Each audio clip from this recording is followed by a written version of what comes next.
El anime comienza introduciéndonos en la historia de las distintas razas, humanos, elfos, enanos y otros bendecidos por los dioses de la luz, todos ellos clasificados como humanoides. Por otro lado, están aquellos que, aunque son menos numerosos, poseen un poder individual superior, la raza favorecida por la oscuridad, los demonios. Ambos bandos dividieron el extenso continente de Leunders entre el este y el oeste, manteniendo un conflicto que se ha prolongado por milenios. Sin embargo, hace 300 años, un rey demonio más sensato asumió el liderazgo y la situación se estabilizó, permitiendo que los humanos se habituaran a una paz temporal. Pero en el quinto mes del año 2826 del Génesis, esa aparente tranquilidad fue interrumpida por un ataque a gran escala comandado por el nuevo rey demonio, una confrontación que más tarde sería conocida como la Gran Invasión. La brutal ofensiva demoníaca arrasó sin piedad y numerosas naciones humanoides fueron destruidas en cuestión de instantes. Para el cuarto mes del año 2827 del Génesis, el Imperio Gargan, la fuerza militar más poderosa entre los humanoides, fue vencido. Ante la falta de alternativas, los humanoides optaron por una acción desesperada. Su plan consistió en reunir a los sobrevivientes para lanzar un ataque frontal, abrir una brecha y permitir que un grupo se infiltrara en la fortaleza del rey demonio. Aquella era su última esperanza para recuperar la paz. En medio de esta guerra, un equipo de humanos logra entrar al castillo del rey demonio, pero en su avance son detenidos por enemigos que tienen una mujer como rehén. Este grupo está conformado por el protagonista, Lennart, Kyle, Theron y Ursa. Sin embargo, al enfrentarse a los demonios, Theron decide quedarse atrás para contenerlos y permitir que los demás continúen su avance. Poco después, Kyle y Ursa llegan a un amplio salón donde, al fondo, se encuentra un misterioso objeto mágico, una gema brillante que emite un resplandor particular. Kyle se acerca de inmediato para observar mejor, pero su espada mágica lo alerta rápidamente de un ataque proveniente desde lo alto. Siguiendo la advertencia, Kyle desenvaina su espada y logra bloquear algunos de los proyectiles, aunque varios logran alcanzarlo, golpeando su cuerpo. Esto lo hace perder el equilibrio y descuidar su postura defensiva. Sin embargo, antes de que pueda recibir más daño, Ursa se interpone frente a él y conjura una barrera mágica para protegerlo. Al hacerlo, la magia oscura del enemigo comienza a infiltrarse lentamente en su báculo. Ursa, al voltear hacia Kyle con una leve sonrisa, es completamente consumida por esa oscuridad, hasta desaparecer sin dejar rastro. En ese instante, el rey demonio desciende y aterriza frente a la gema mágica, mientras Kyle permanece arrodillado, aún asimilando la pérdida de su compañera. Sin perder más tiempo, se incorpora y toma con firmeza su espada, lanzándose directo contra el rey demonio. Esquiva y bloquea los proyectiles lanzados hacia él, logrando acercarse lo suficiente como para atacar de frente, pero pronto descubre que sus ataques no surten efecto. La barrera mágica que protege al rey demonio no solo anula el daño, sino que incluso lo repele. En cuestión de segundos, se ve obligado a retroceder cuando el rey demonio contraataca con una cuchilla. Aunque Kyle logra esconderse tras un pilar para evitar la magia enemiga, el rey demonio lanza algo contra él, desintegrando el pilar al instante. Mientras resiste como puede, Kyle le pregunta a su espada qué clase de ataque fue ese. La respuesta es escalofriante. Se trata de eliminación, un hechizo de alto nivel, imposible de detener, capaz de destruirlo todo a su paso. Al escuchar eso, Kyle comprende que, si las cosas siguen así, todo estará perdido. Su única alternativa es liberar el poder oculto de la joya, una acción que su espada acepta sin dudar, ya que se refiere a la gema que le da vida. En ese momento, Kyle adopta su postura de combate mientras su espada ejecuta la técnica, canalizando la energía de la joya para otorgarle un poder abrumador. Una vez está listo, se lanza directamente contra el rey demonio, neutralizando los ataques que éste le lanza. Al alcanzarlo, atraviesa su cuerpo con la espada, concentrando toda su fuerza en ese golpe final. Con el enemigo derrotado, Kyle deja caer su espada y se desploma de rodillas, incapaz de mantenerse de pie. Sus heridas han sobrepasado los límites de su resistencia. Aunque finalmente siente que la paz ha llegado, también es consciente de una dolorosa verdad: es el único sobreviviente. Ya no queda nada de lo que una vez intentó proteger. Su pueblo, su familia, sus amigos, todos sus seres queridos han desaparecido. Ha perdido todo y ahora él también está a punto de morir. De pronto, la gema mágica al fondo de la sala comienza a brillar intensamente. Kyle, pensando que está por explotar, se arrastra como puede para alcanzarla. Justo en el momento en que la toma con la mano, un círculo mágico se activa alrededor del altar y un resplandor cegador lo envuelve por completo. La escena cambia, mostrando una mariposa negra que aterriza sobre una flor. Al fundirse con ella, Kyle despierta bruscamente de lo que parecía un sueño. Confundido, se da cuenta de que está en su habitación. Todo parece normal, pero le resulta imposible creerlo después del infierno que vivió unos segundos atrás. Cuando se asoma por la ventana y ve la ciudad intacta, no puede contener las lágrimas. Recuerda perfectamente que ese paisaje había sido arrasado por la guerra y consumido por las llamas. En ese momento, Lizzie abre la puerta para llamarlo, pero se sorprende al verlo ya levantado. Kyle queda paralizado al verla y cuando ella se le acerca para preguntarle si está bien, él simplemente la abraza con fuerza, confirmando que esto definitivamente no es un sueño. Lizzie se ruboriza intensamente intensamente por ese gesto tan repentino, pero lejos de soltarla, Kyle aprieta aún más el brazo e incluso termina tocando donde no debería. Debido al forcejeo de Lizzie, Kyle termina perdiendo el equilibrio y cae sobre ella, justo encima de la cama. Pero antes de que la situación se salga de control, Lizzie lo empuja con fuerza y le propina un buen puñetazo, arrojándolo de espaldas contra el colchón. Sin decir una palabra más, se marcha molesta por su comportamiento. Kyle, aún aturdido, intenta asimilar todo lo que está ocurriendo. Al quitar las sábanas, descubre el objeto mágico del rey demonio a su lado, una prueba irrefutable de que lo vivido no fue un sueño. Más tarde, al mirarse al espejo, nota algo aún más desconcertante. Ha rejuvenecido y no queda ni rastro de las heridas graves que sufrió durante la batalla. Esa revelación solo alimenta aún más su confusión. Al volver a asomarse por la ventana, observa cómo su pueblo luce exactamente como antes de la guerra. Lizzie está viva y él mismo parece más joven, lo que lo lleva a preguntarse si, de alguna manera, ha viajado al pasado. Aunque la idea le parece imposible, comienza a sospechar que todo podría estar relacionado con esa extraña gema. Sin embargo, le cuesta creer que exista una magia capaz de alterar el tiempo de esa manera. En medio de sus pensamientos, su estómago ruge con fuerza, recordándole que tiene hambre. Al llegar a la sala, encuentra la mesa repleta de comida. Cree que ha sido obra de Lizzie, ya que ni él ni su madre saben cocinar, y es ella quien suele encargarse de preparar los alimentos. Con solo una probada, queda maravillado por el sabor. Hacía mucho tiempo que no comía algo tan delicioso, y en cuestión de minutos, devora todo sin dejar una sola migaja. En ese momento, Theron se levanta y comenta que también tiene hambre, pero al ver los platos vacíos, le reclama por no haberle dejado nada. Lejos de molestarse, Kyle se queda paralizado al ver a su amigo con vida. La última vez que lo había visto, estaban luchando juntos en el campo de batalla. Theron, extrañado por su mirada, le pregunta qué le pasa. Kyle, intentando disimular, le responde con una pregunta inesperada. ¿Quiere saber qué día es hoy? Aunque sorprendido por lo extraño del comentario, Theron responde sin dudar. Hoy es 24 del quinto mes del año 2823. Impactado por la información, Kyle le pregunta a Theron si está seguro de lo que dice, pero su amigo se lo confirma con una sonrisa. Incluso añade que, de hecho, hoy es su cumpleaños, así que no tiene problemas con que se haya comido todo el banquete. Lo toma como un regalo. Al oír eso, Kyle frunce el ceño y le responde que eso es muy poco para un cumpleaños, especialmente porque ni siquiera fue él quien preparó la comida. Theron, ignorando su comentario, vuelve a quejarse del hambre que tiene y le avisa que irá a buscar a Lizzie. Está convencido de que si lo pide de rodillas, ella le dará algo de comer. Dejando de lado esa conversación, Kyle comienza a reflexionar sobre lo que debería hacer a continuación. Si realmente ha regresado al pasado gracias a la magia, solo hay una persona a quien podría acudir. Con esa idea en mente, se dirige a una casa cercana y baja hasta la biblioteca del sótano. Al avanzar entre las estanterías, se detiene en seco al encontrarse con su madre. La visión lo sacude por completo, pues recuerda claramente cómo ella murió trágicamente durante la guerra. A pesar de la emoción, Kyle se esfuerza por mantener la calma y actúa con normalidad mientras conversa con ella. Sin dar rodeos, le plantea una duda relacionada con la magia. Su madre, siempre dispuesta a ayudar, le dice que hará lo posible por aclarar sus dudas. Kyle reconoce que incluso en un reino tan grande como el suyo, hay muy pocos archimagos y no cree que haya alguien con más conocimiento que ella. Ella sonríe con aprecio ante sus palabras y Kyle no tarda en ir al punto. Le pregunta si existe magia capaz de devolver a alguien al pasado. Para su sorpresa, ella le responde que sí, que esa clase de magia existe, aunque es extremadamente poco conocida. Sin embargo, añade con seriedad, solo existe una teoría, nadie ha logrado usarla jamás porque el mayor obstáculo es el poder mágico que requiere. Incluso si el mago más poderoso de la historia lo intentara, es poco probable que pudiera alterar el flujo del tiempo, ni siquiera por un instante. Ante esa explicación, Kyle le plantea una nueva pregunta. ¿Qué ocurriría si, en lugar de depender solo del poder de un mago, se utilizara un objeto mágico como catalizador? Su madre se queda pensativa por un instante y admite que tiene sentido. Un objeto mágico puede actuar como un canalizador de energía, facilitando la ejecución de hechizos imposibles para un ser humano común. Aún así, lo sigue considerando irrealizable. Según explica, alguien necesitaría miles de años acumulando poder mágico para lograr algo de esa magnitud. Kyle la siente y luego plantea otra posibilidad. ¿Qué pasaría si se utilizara un ritual prohibido? Ella lo interpreta de inmediato como un ritual basado en el sacrificio de vidas para obtener poder mágico, y frunce el ceño ante la sola mención de algo tan oscuro. Tras reflexionar un momento, lo mira con seriedad y le pregunta cómo sabe sobre ese tipo de rituales. Kyle, tratando de sonar convincente, responde que lo leyó en un libro antiguo, aunque no recuerda muchos detalles. Su madre suspira y le explica que incluso un ritual así sería inviable. Para acumular el poder necesario, habría que sacrificar la mitad del continente, lo cual sería una tragedia sin precedentes. Kyle entiende entonces que, aunque teóricamente posible, algo así solo podría lograrse a costa de incontables vidas. A continuación, su madre le añade otro dato importante: ningún objeto mágico conocido es capaz de contener tanto poder mágico. Sin embargo, tras pensarlo un momento, camina hacia una estantería y toma un libro cubierto de polvo. Al pasar con cuidado las páginas, le muestra una antigua ilustración y le habla de una excepción legendaria, el corazón del dragón divino. Kyle lo reconoce al instante. Recuerda que el antiguo reino mágico de Sarles prosperó durante más de 1000 años gracias al poder del corazón del dragón divino. Sin embargo, con el paso del tiempo, la fuente de poder se agotó y eso marcó la caída del reino. Su madre le explica que, según los textos, ese objeto es el único capaz de almacenar una cantidad de magia lo suficientemente grande como para alterar el tiempo. No obstante, añade que se perdió hace más de 1000 años y existe la posibilidad de que ahora esté en manos de los demonios. Esa información aclara muchas dudas en la mente de Kyle, que comienza a atar cabos sobre lo que pudo haberle ocurrido realmente. Entonces, su madre le sonríe con calidez y le dice que le alegra haber hablado tanto con él. Hacía mucho tiempo que no compartían una conversación así. Le recuerda, casi con un tono de reproche cariñoso, que ha dejado de entrenar con la espada y que incluso ha estado evitándola últimamente. Kyle, algo apenado, le asegura a su madre que esa nunca fue su intención. Aún así, se apresura a disculparse. Sin embargo, ella no deja pasar la oportunidad de expresar lo que siente. Le dice que ha sido un mal hijo y que muchas veces se sintió sola por su actitud distante, aunque añade con una ligera sonrisa que hoy lo nota más maduro de lo habitual, como si viniera del futuro. Esa frase deja a Kyle confundido por un momento, hasta que ella suelta una pequeña risa y aclara que solo estaba bromeando. Cambiando de tema, le pregunta si Lizzie fue quien preparó el desayuno. Kyle, algo avergonzado, le confiesa que se lo ha comido todo. La sorpresa se refleja en el rostro de su madre, que lo mira con los ojos bien abiertos, aunque finalmente decide dejarlo pasar. En su lugar, le pregunta si hoy es su cumpleaños. Kyle, con una mezcla de resignación y humor, le responde que es muy típico de ella olvidar el cumpleaños de su propio hijo, a lo que ella, sin perder la compostura, le ofrece ese desayuno como su regalo. Una vez más, Kyle se queja. Dice que es un obsequio muy pobre para una ocasión como esa. Luego, ya más tranquilo, sale al exterior para observar el paisaje. Mientras contempla el cielo despejado y la tranquilidad del pueblo, saca la joya mágica y la sostiene entre sus manos. No puede evitar preguntarse qué estaban intentando lograr con ese objeto, cuál era su verdadero propósito. En ese momento, Lizzie se le acerca por detrás. Su expresión es seria. Claramente no ha olvidado lo que ocurrió por la mañana. Al verla, Kyle se arrodilla de inmediato para disculparse sinceramente. Al observar su actitud, Lizzie le dice que espera que haya reflexionado sobre lo que hizo. Kyle le explica que, al despertar, seguía aturdido por un sueño extraño y que no estaba del todo consciente de sus actos. Se siente realmente arrepentido. Lizzie, aún con cierta desconfianza, le pregunta qué clase de sueño fue ese. Kyle guarda silencio, sin saber cómo explicarlo. Pasados unos segundos, ella lanza una suposición que lo deja helado. Le pregunta si en ese sueño la vio morir. Dice que llegó a esa conclusión por la forma en que él actuó esa mañana. Kyle se sorprendió por lo certera que fue, pero decide no esconder la verdad. Con un leve asentimiento, le responde que sí, que vio su muerte. No ve sentido en ocultarlo. Apenas escucha su respuesta, Lizzie comprende con mayor claridad por qué Kyle se había comportado de forma tan extraña. Con una sonrisa cálida, le dice que lo perdona, pero solo porque es su cumpleaños. Luego, con alegría genuina, lo felicita. Esa expresión tan familiar, tan viva, hace que Kyle se sienta profundamente conmovido. No puede evitar que los recuerdos lo invadan. Recuerda que su pueblo estaba muy cerca del reino demoníaco, lo que lo convirtió en el primer lugar en caer durante la gran invasión. Fue arrasado sin piedad y reducido a cenizas, y en ese entonces, Lizzie no logró sobrevivir. Murió entre sus brazos, dejando en él una herida imborrable. Desde aquel día, juró que algún día tomaría venganza por todo lo que había perdido. La voz de Lizzie lo saca de sus pensamientos, lo mira preocupada y le pregunta si ocurre algo, notando que su expresión se ha ensombrecido. Kyle se tranquiliza al escucharla y, forzando una sonrisa, le responde que no es nada. Ella no insiste más, prefiere confiar en su palabra, pero dentro de él, Kyle sabe que no puede ignorarlo. Tiene muy presente que esta paz es solo temporal. Dentro de 3 años, la tragedia comenzará de nuevo, y él es el único que conoce esa verdad. Si no hace nada, todo se repetirá. Volverá a perderlo todo: su familia, su pueblo, su mundo, sus seres queridos. Y eso es algo que no está dispuesto a revivir bajo ninguna circunstancia. Con esa convicción ardiendo en su pecho, Kyle mira al horizonte y declara en voz alta, con firmeza: voy a cambiar el futuro que le espera a este mundo. Cueste lo que cueste, lo lograré, sin importar los obstáculos. Lizzie lo observa en silencio, sorprendida por su repentina determinación. No entiende bien a qué se refiere, pero algo en su mirada le transmite una fuerza inquebrantable. Esa noche, Kyle se sienta frente a un escritorio y comienza a escribir en una libreta. Va dejando anotados todos los conocimientos que conserva, cada recuerdo que podría servirle en esta nueva misión que se ha impuesto. Sabe que posee una ventaja invaluable: su memoria del futuro. Pero mientras escribe, una pregunta aún más importante lo asalta: ¿qué hacer a partir de ahora. Ha viajado 4 años al pasado y prepararse para una guerra contra los demonios no será nada sencillo. Aun si tratara de advertir a los demás, nadie le creería. Sería considerado un loco o un soñador. Aún así, se dice con determinación que él mismo acabará con el próximo rey demonio. Aunque enseguida reconoce lo imposible que eso suena, está completamente solo. Sin embargo, no está dispuesto a rendirse tan fácilmente. Tras meditarlo un poco más, decide no aceptar esa realidad sin antes confirmarla por sí mismo. Con renovada determinación, toma su espada y se prepara para salir. Tiene un destino en mente y quizás una pequeña esperanza de no estar tan solo como cree. Actualmente seguimos con Kyle, quien echa mano de su imaginación para formar una imagen mental de cómo sería el rey demonio.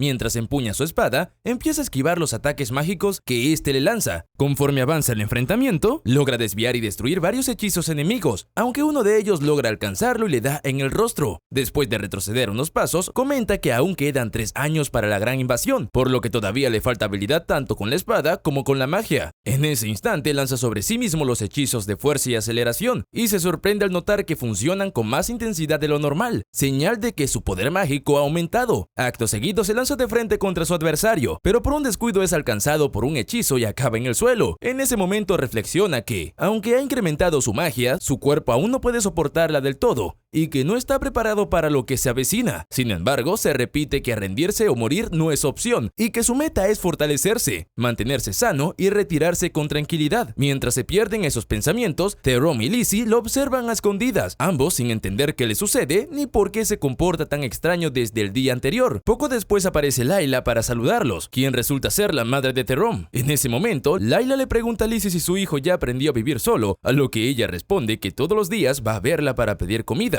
Kyle se molesta porque no quería que eso se supiera. Layla le pide dejar esos detalles para otra ocasión, pues lo que le interesa saber es qué tipo de monstruo está enfrentando Kyle, ya que le parece a alguien muy distinto. Lizzie responde que justo hablaban de eso, y comenta que desde hace 2 días, Kyle actúa como si estuviera muerto por dentro. Tyrone añade que el sueño de Kyle siempre fue vivir sin trabajar, gracias a la herencia familiar. Al escucharlos, Layla dice que solo hay una explicación para ese cambio repentino. Seguro hay una mujer involucrada. Al mencionar eso, Kyle dice que tiene un mal presentimiento. Instantes después, Lizzie se acerca decidida a que confiese quién es ella. Kyle se muestra confundido y pregunta de qué habla, pero Lizzie le grita que no se haga el tonto y diga a quién está acosando. Ante su insistencia y los sacudones, Kyle termina mareado y vomita un poco. Eso no detiene a Lizzie, que molesta lo arroja al suelo. Más tarde, ya calmada, Lizzie se disculpa y le prepara una buena comida para compensarlo. Durante la cena, la madre de Kyle, Seraya, saluda a Layla al verla. Kyle aprovecha que todos están reunidos para preguntar qué tipo de persona podría influir en su país y otros. Aunque la pregunta les parece extraña, responden que podría ser un rey, un sumo sacerdote de la madre divina Kairis o el héroe Randolph, que venció al rey demonio hace 300 años. Tyrone menciona que ese héroe probablemente es conocido también entre elfos y enanos. Kyle contempla esas 3 posibilidades y llega a la conclusión de que en 3 años la única opción realista es convertirse en un héroe, así que deberá seguir ese camino. Mientras recoge los platos y los lleva a la cocina, los demás coinciden en que claramente algo le pasa, aunque Seraya no lo ve como algo negativo, ya que lo nota más entusiasmado que de costumbre. Por su parte, Lizzie sugiere que no le quiten los ojos de encima, justo cuando Kyle vuelve a sentir otro mal presentimiento. Esa noche, Kyle se siente afortunado de conocer lo que está por venir y agradece tener tan buena memoria, mientras se sumerge en la lectura de una montaña de libros acumulados en su cuarto.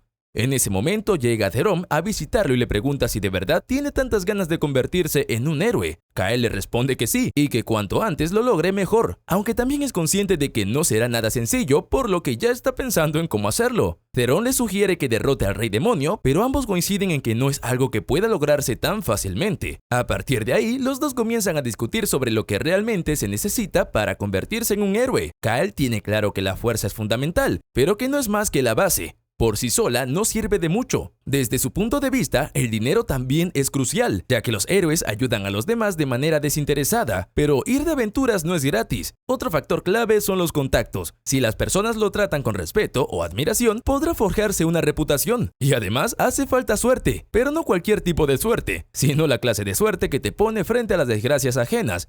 Theron se alarma un poco al oír eso, pero Kyle lo tranquiliza asegurándole que no va a provocar problemas solo para luego resolverlos. Al ver lo decidido que está, Theron le pregunta que por qué tiene tanta urgencia por convertirse en un héroe, pues nota en su mirada que hay algo más detrás y que no lo hace solo por gusto. Kyle admite que tiene sus motivos, aunque esta vez prefiere guardárselos y confiar en su amigo. Theron acepta esa respuesta sin presionarlo más y le asegura que cuenta con su apoyo, algo que Kyle ya daba por hecho desde el principio. Al día siguiente, Kyle va a ver a Layla para informarle que tiene pensado emprender un viaje. Le cuenta que ya se lo dijo a Seraya y que eso provocó que su madre terminara llorando por su pronta partida. Layla comenta que Seraya siempre ha sido demasiado sobreprotectora y dejando el tema de lado le pregunta qué fue lo que le dijo Lauer. Kyle se muestra confundido con la pregunta, por lo que ella cambia rápidamente de tema, diciéndole que salir al mundo le hará bien y que debe llevarse a Theron con él. Los dos empiezan a bromear sobre las distintas formas en las que podrían sacarle provecho a su compañero, lo que provoca que Theron, al escucharlos, les reclame con una mezcla de indignación y resignación.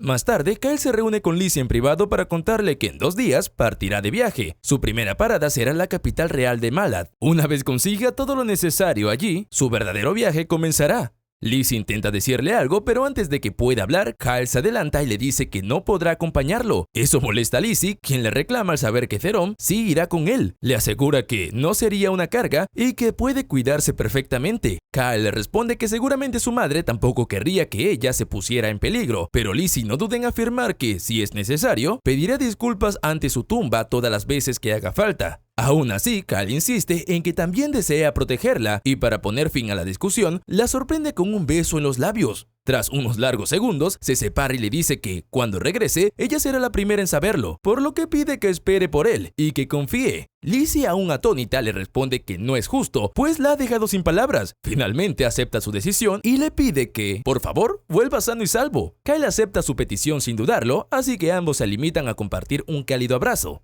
Después, ya de regreso en el pueblo, él le pide disculpas por haberla arrastrado a hacer compras, pero Lizzie le resta importancia, asegurando que no fue ninguna molestia. Sin embargo, se distrae al ver una elfa que camina más adelante y no puede evitar comentar que es realmente hermosa por su apariencia. Por su parte, Kyle reconoce de inmediato a esa elfa y, sin darse cuenta, se acerca a ella de forma automática. Cuando finalmente se detiene frente a ella, un recuerdo del pasado, o más bien del futuro, cruza por su mente. En aquel entonces, ella le había dicho que cuando estuvieran a solas, debía llamarla por su nombre verdadero. Movido por la inercia de ese recuerdo, Kyle lo pronuncia sin pensarlo: Exes. Al oírlo, la elfa reacciona de inmediato, alarmada por el hecho de que alguien haya revelado su verdadero nombre en público. Kyle apenas alcanza a comprender que, en esta línea temporal, ella todavía no lo conoce, y para evitar que la situación escale, detiene su mano antes de que pueda desenvainar su espada. Pero la tensión no cede, y al ver que ella sigue mostrándose hostil, Kyle decide usar una habilidad especial que le permite hacerla dormir al invocar su verdadero nombre. Poco a poco, Exes pierde la conciencia y se desmaya, aunque Kyle la atrapa antes de que caiga al suelo. Mientras la sostiene, recuerda que en su otra vida, ella le había contado que estuvo en Rimarse, así que encontrarse con ella aquí es pura casualidad.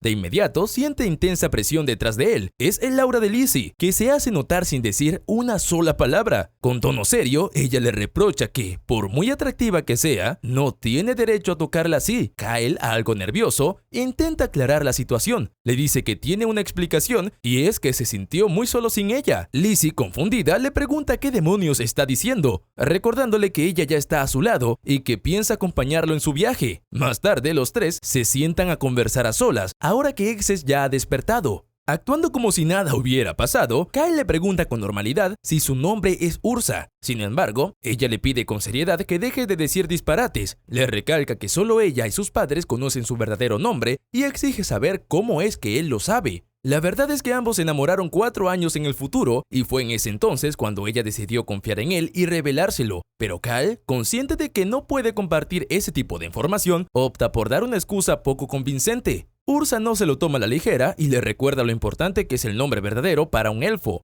Kyle le responde que lo entiende perfectamente, pero como no tiene intención de morir aquí, le propone sellar su promesa a través de un pacto de confianza. Eso sorprende a Ursa, pues no esperaba que un humano conociera ese tipo de pactos. Y como Lizzie tampoco sabe de qué están hablando, Kyle aprovecha para explicarlo. Los pactos de confianza suelen realizarse con espíritus, pero en nombre del espíritu divino. Un invocador puede ofrecer su nombre verdadero a un humano para sellar un vínculo sagrado. Las reglas son claras. No puede revelar ni abusar del nombre verdadero, y si rompe el pacto, morirá. Ursa, aunque algo desconcertada, acepta las condiciones. Sin embargo, le informa que hay un pequeño inconveniente. No puede realizar un pacto de este tipo sin la presencia de la luna llena. Y como aún falta más de medio mes para la próxima, le dice que no quiere que abandone el pueblo hasta entonces. Kyle le pide disculpas, pero le informa que mañana partirá del lugar, lo cual la deja completamente sorprendida.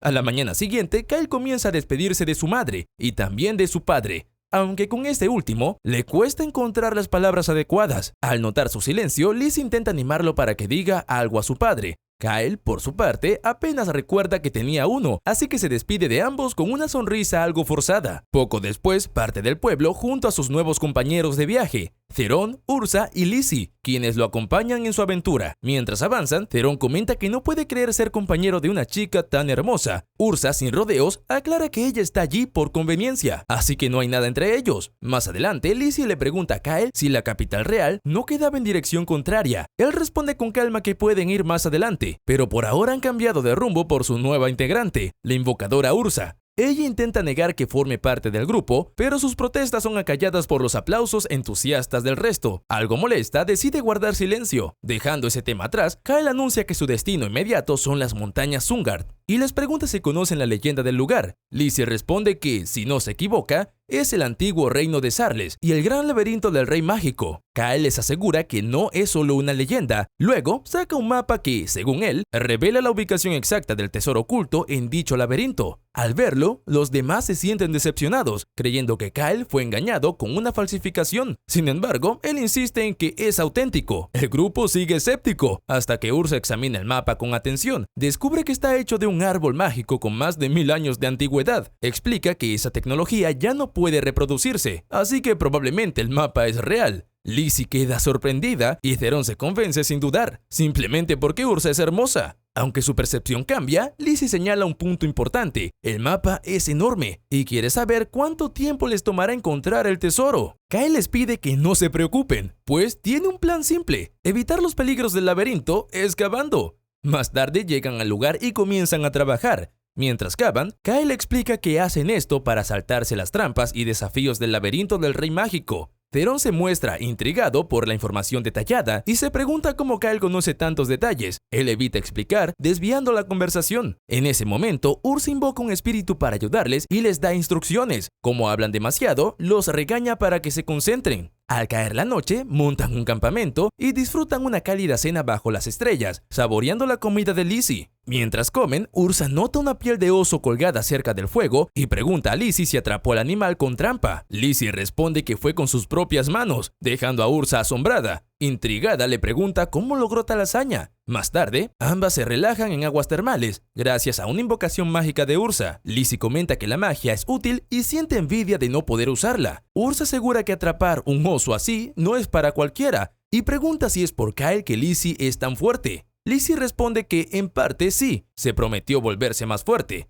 Luego, le aconseja no preocuparse por el asunto de su nombre verdadero. Admite que Kyle oculta algo, pero sabe que no haría daño, por lo que solo deben esperar a que cuente la verdad. Ursa acepta el consejo y Lizzie asegura que si Kyle hace algo raro, ella se encargará personalmente. Ursa se ríe y, algo más relajada, le dice que no hace falta que sea tan formal con ella y le pide que la llame por su nombre. Justo cuando Ursa se da media vuelta para recostarse en el borde de la terma, Lizzie nota un pequeño corazón marcado en su trasero y no puede evitar mencionarlo en voz alta. Al oírlo, Ursa se sonroja y, avergonzada, le pide a Lizzie que no diga eso en voz alta. Mientras tanto, cerca de allí, Kyle lucha por impedir que Theron las espíe, diciendo que no merece ver a ninguna de las dos. De regreso en la mina, Kyle se da cuenta de que están cerca del tesoro. Ursa se le acerca curiosa y le pregunta por qué quiere ser héroe. Dice que, a diferencia de ella, Lizzie y Theron confían plenamente en él. También nota los anillos en su mano y pregunta si son parte de su entrenamiento. Kyle no se sorprende. Explica que esos anillos son artefactos mágicos que aumentan su peso corporal entre un 20 y 30%, algo que usa para fortalecer su físico. Ursa sigue preguntando qué planea hacer y cuál es su verdadero nombre, pero él responde que es complicado. En ese instante, da el golpe final con su pala y derriba la última pared del túnel. Todos quedan asombrados ante una gran montaña de oro, gemas y tesoros. Kyle, tranquilo, recuerda que ese era su objetivo, pues necesita dinero para su plan. Advierte que no deben dejarse dominar por la codicia. Theron, emocionado, se lanza sobre el oro y se revuelca como si nadara, y Kyle lo señala como ejemplo de lo que no deben hacer. Mientras los demás se distraen, Kyle corre hacia una sala contigua, guiado por un recuerdo. Allí encuentra una espada especial en el centro. Al acercarse, la espada brilla y se transforma en una joven. La chica lo mira sonriente y lo felicita por llegar hasta allí.